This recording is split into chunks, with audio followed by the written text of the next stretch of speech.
Warahmatullahi wabarakatuh. Pada kesempatan ini kita akan membaca hasil analisis korelasi dan regresi pada data sekunder. Jadi, kalau sebelumnya kita membahas tentang data primer, hari ini kita membahas tentang data sekunder. Kita mulai terlebih dahulu dengan analisis korelasi. Nah, ini adalah hasil analisis korelasi yang kita dapatkan dengan melakukan perintah yang ada di SSS. Di bagian ini yang akan kita baca adalah yang di bagian ini, di bagian ini. Nah, di dalam proses penelitian atau di dalam proses kita membaca hasil yang ada dalam analisis korelasi atau analisis hubungan, kita bisa menggunakan dua cara yang bisa kita lakukan, yaitu yang pertama dengan menggunakan Pearson correlation yang akan kita bandingkan dengan nilai tabelnya, kemudian yang kedua adalah dengan menggunakan nilai sig. Nah, di Pearson correlation ini kita bisa mengetahui apakah dia terdapat hubungan atau tidak dengan membandingkannya dengan nilai R hitung. Pada kasus ini, jumlah data yang kita miliki adalah 48.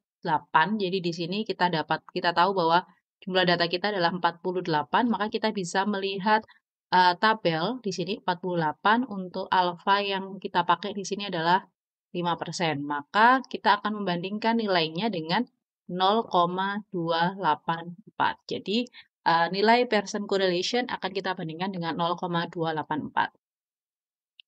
Nah, H0 HA-nya, H0 tidak terdapat hubungan yang signifikan antara ROA dan FDR. Kemudian yang HA terdapat hubungan yang signifikan antara ROA dan FDR. Itu untuk hipotesis yang pertama. Hipotesis yang kedua adalah inflasi FDR gitu ya. Nah, di sini kita dapatkan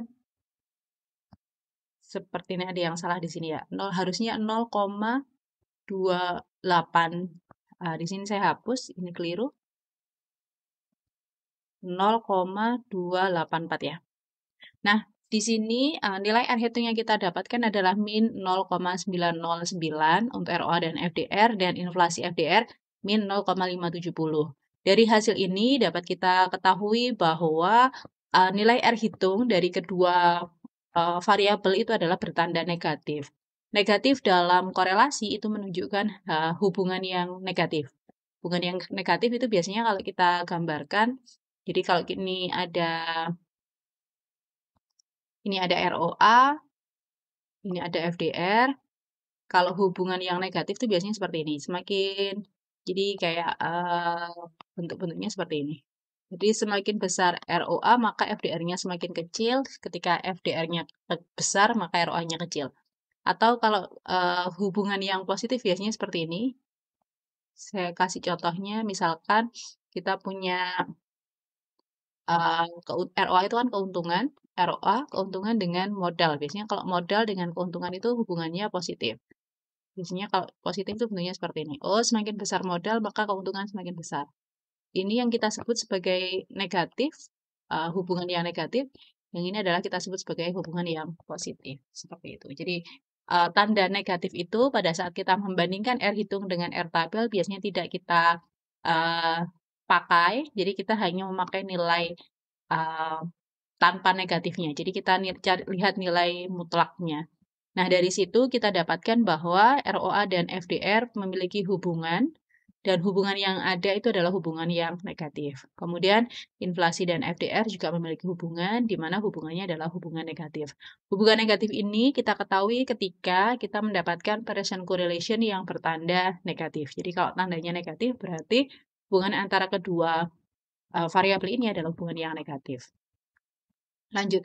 Kemudian cara yang kedua kita lakukan dengan menggunakan nilai sig dan alfa. Kalau sig dan alfa pasti kita akan selalu bandingkan dengan 0,05. Jadi ROA dan FDR, inflasi dan FDR ternyata nilai sig-nya itu kurang dari 0,05 sehingga terdapat hubungan antara ROA dan FDR, yaitu hubungan yang negatif, dan antara inflasi dan FDR, yaitu hubungan yang negatif. Kita lanjut.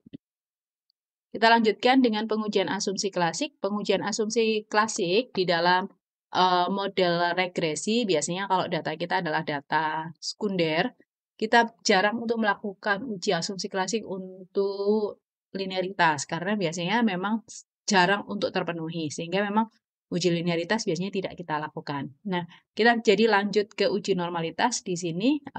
Uji normalitas itu yang kita lihat adalah di bagian asymptotic, jadi sig-nya untuk two-tailed-nya, di mana H0 dan HA-nya adalah H0 residual berdistribusi normal dan HA adalah residual tidak berdistribusi normal.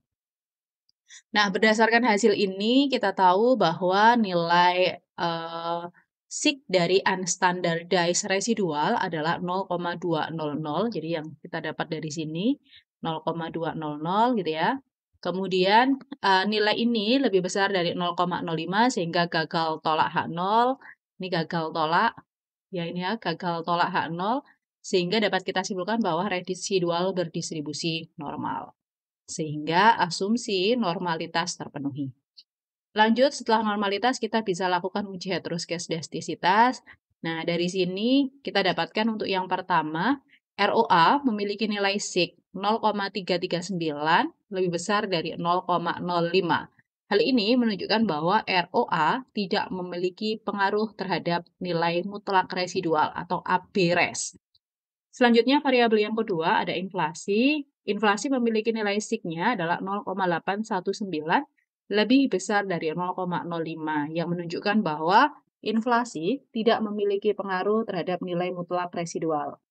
Dalam hal ini, kedua variabel yang kita miliki ada ROA dan inflasi, dua-duanya tidak berpengaruh terhadap nilai residual.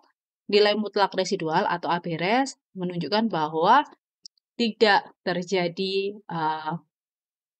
kasus heteroskedastisitas pada penelitian ini. Hal ini dikarenakan dua variabelnya yaitu ROA dan inflasi memiliki nilai sig 0,0 memiliki sig lebih besar dari 0,05. Ini kayaknya saya salah, belum saya ganti, saya hapus saja di sini. Yang di sini adalah 0,339. Satu lagi adalah 0,819. Jadi dua-duanya tidak terdapat pengaruh sehingga asumsi non-heteroskedastisitas terpenuhi. Saya lanjutkan. Autokorelasi kita lihat dengan menggunakan nilai Durbin-Watson. Untuk N sama dengan 48, K sama dengan 2. Kita nanti akan mendapatkan nilai DU dan DW. Kita coba buka dulu. Saya tadi sudah punya, saya bukakan sebentar. Nah, di sini untuk K sama dengan 2, jumlah datanya N-nya adalah 48. Kita akan mendapatkan di sini DL adalah 1,450, DU-nya adalah 1,623. Dan saya tulis di sini. Kemudian kita caranya adalah buat diagram apa namanya ya? Pembagiannya itu biar nanti kita lebih mudah menentukan lokasinya. Nah, DL-nya adalah 1,450, DU-nya 1,623, 4 min DU-nya adalah 2,377, ya. Kemudian 4 min DL-nya 2,550, kemudian 4. Nah, DW yang kita miliki adalah 0,499. Berarti dia berada di daerah 1. Jadi ini adalah daerah 0,499. Nah, karena 0,499 berada di daerah 1, yaitu 0,499 kurang dari 1,450 atau DW kurang dari DL, maka terjadi autokorelasi positif. Sehingga asumsi non-autokorelasi tidak terpenuhi. Kita lanjut, multikolinearitas, kita dapatkan nilai seperti itu. Bahwa ketika kita menggunakan toleransinya lebih besar dari 0,1. Kalau kita menggunakan VIF, VIF-nya kurang dari 10, maka tidak terjadi multikolinearitas. Pada kasus ini tidak terjadi multikolinearitas dikarenakan variabel X1 dan X2 yaitu ROA dan inflasi memiliki nilai VIF kurang dari 10 sehingga asumsi non-multikolinearitas tidak terpenuhi. Sebelum ke sini, saya tadi mau menyampaikan di sini. Pada kasus ini ada autokorelasi positif yang terjadi sehingga sebenarnya pada saat kita menentukan atau membuat analisisnya maka autokorelasi yang ada kasusnya ini harus kita selesaikan. Nanti untuk penyelesaian kasus ketika ada autokorelasi nanti mungkin bisa kita bahas lebih lanjut di video selanjutnya. multikolinitasnya sudah, kita lanjut ke model regresi. Jadi kalau semua asumsinya sudah selesai, maka kita lanjut ke model regresi. Kita yang pertama ada ANOVA. ANOVA digunakan untuk melihat hasil pada uji F atau uji simultan. Kita buat dulu H0 HA-nya. H0, ROA, dan inflasi tidak berpengaruh signifikan terhadap FDR secara simultan. Sedangkan HA-nya adalah ROA dan inflasi berpengaruh signifikan terhadap FDR secara simultan. Nah, pada kasus ini kita akan menggunakan pendekatan nilai SIG, karena memang pendekatan dengan menggunakan nilai SIG itu adalah pendekatan yang paling gampang untuk kita lakukan.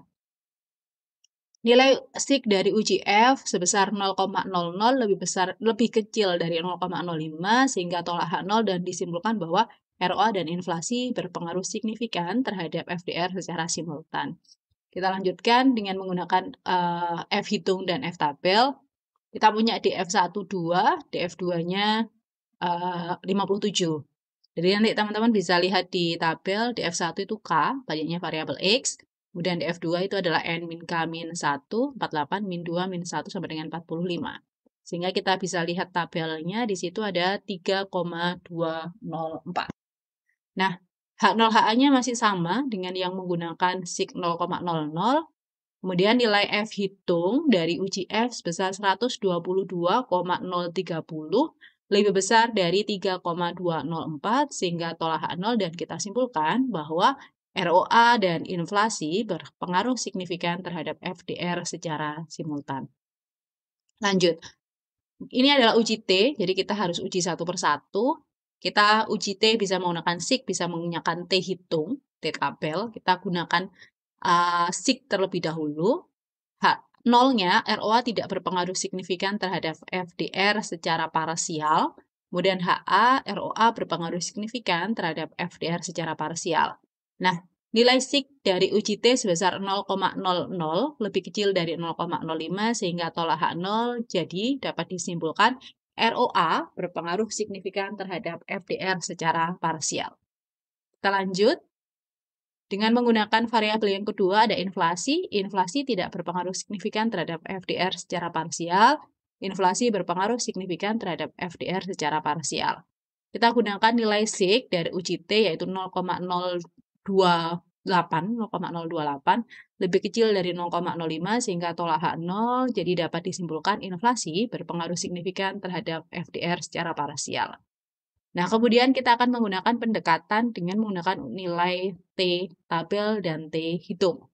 Nah, di sini kita gunakan nilai T tabel itu kita dapatkan dari DF sama dengan N min K min 1 sama dengan 48. Kita kurangi 2, kita kurangi 1, jadi 45. Jadi kita menggunakan hipotesis two-tailed, dia 2,045.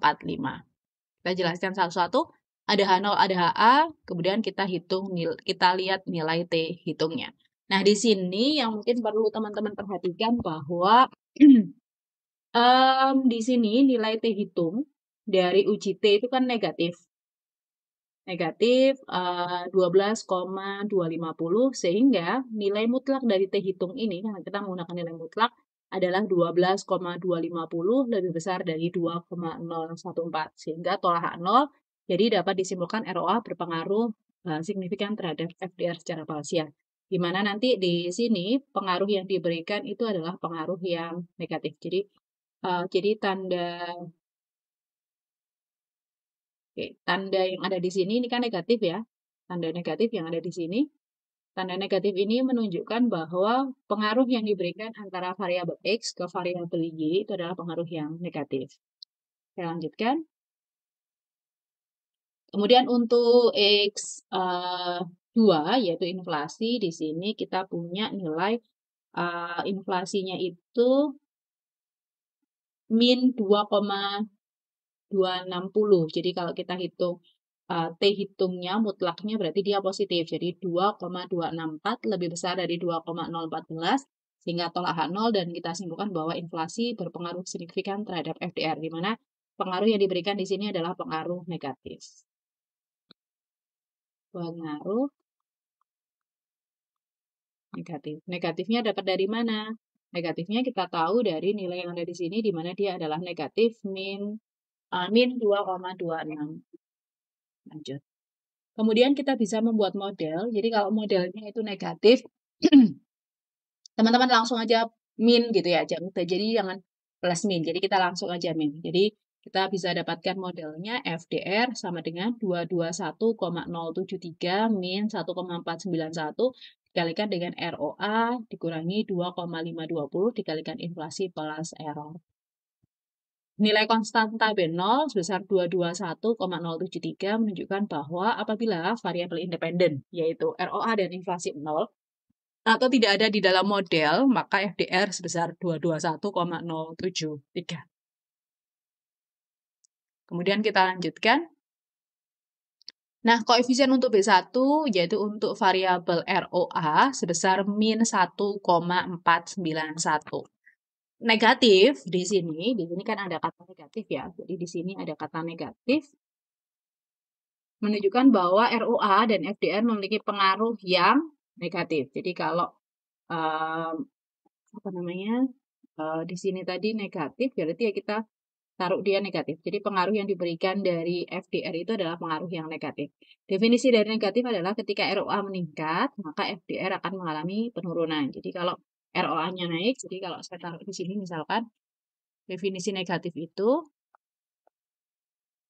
kalau saya punya ROA dan saya punya FDR, jadi jika ROA-nya naik, maka FDR-nya turun. Terus kemudian lagi, jika saya punya ROA-nya turun, maka FDR-nya mengalami kenaikan. Nah, FDR itu nanti bisa dilihat teman-teman di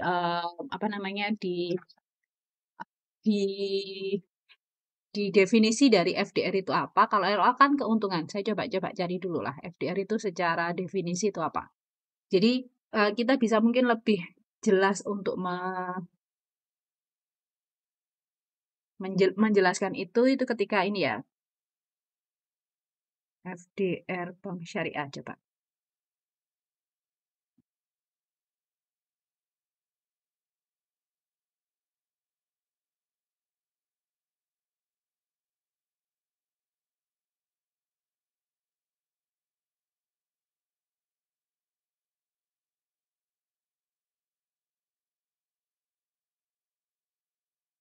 Oke, jadi kalau di definisinya nanti mungkin teman-teman bisa lihat bahwa FDR itu adalah rasio yang digunakan untuk mengukur jumlah dana yang disalurkan setelah dibandingkan dengan jumlah dana simpanan masyarakat atau tabungan. Jadi bisa jadi ketika dana yang kita salurkan kepada masyarakat itu terlalu tinggi, maka keuntungan sebenarnya yang didapatkan perusahaan juga tidak terlalu baik. Kalau definisinya dari seperti itu kayak itu. Jadi semakin tinggi FDR itu menunjukkan bahwa likuiditas suatu bank itu semakin rendah. Jadi banknya tidak terlalu liquid. Jadi kalau misalkan kita dari dana yang ada itu lebih banyak dana yang kita salurkan kepada masyarakat, itu juga tidak terlalu bagus. Makanya kenapa dia lebih banyak mengurangi keuntungan. Jadi kalau ROA itu adalah keuntungan. Jadi definisi negatif itu kayak gitu. Saya lanjutkan. Kalau inflasi itu juga di sini negatif. Oh ya maaf, tadi belum selesai.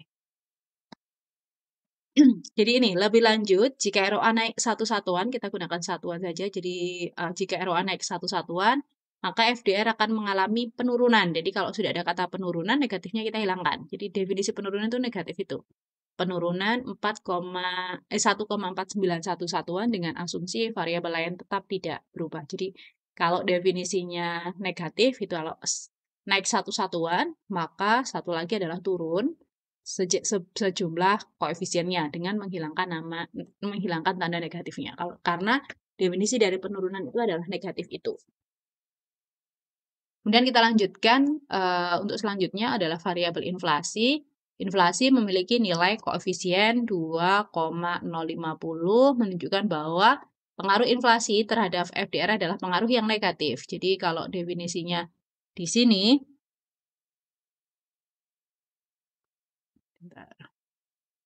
di sini dia pengaruhnya adalah negatif. Sama dengan yang tadi, kalau negatif itu, kalau kita punya inflasi, inflasi, inflasi, di sini punya FDR.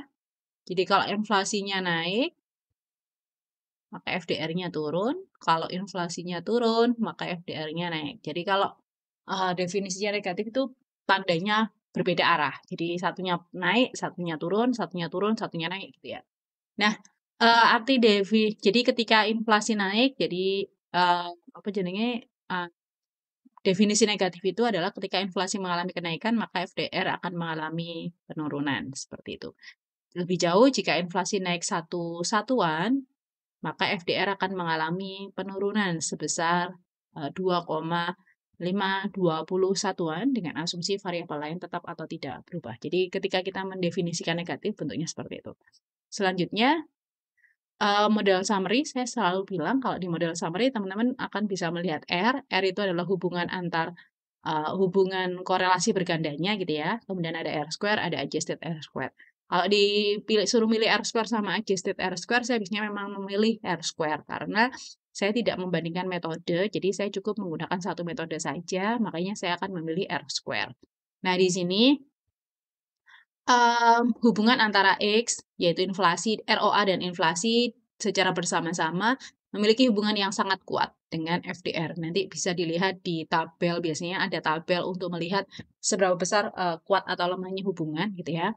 Kemudian saya juga bisa melihat nilai R square-nya, kita peroleh 0,844 yang memiliki arti bahwa ROA dan inflasi mampu menjelaskan variabilitas atau variasi dari FDR sebesar 84,4%, sedangkan sisanya dipengaruhi oleh variabel lain yang tidak masuk di dalam model.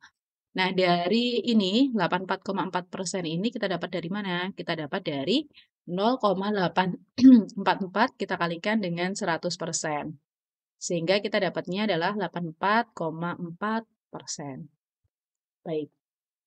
Baik, itu dari saya. Terima kasih. Mohon dimaafkan karena agak telat di proses untuk memberikan video ini.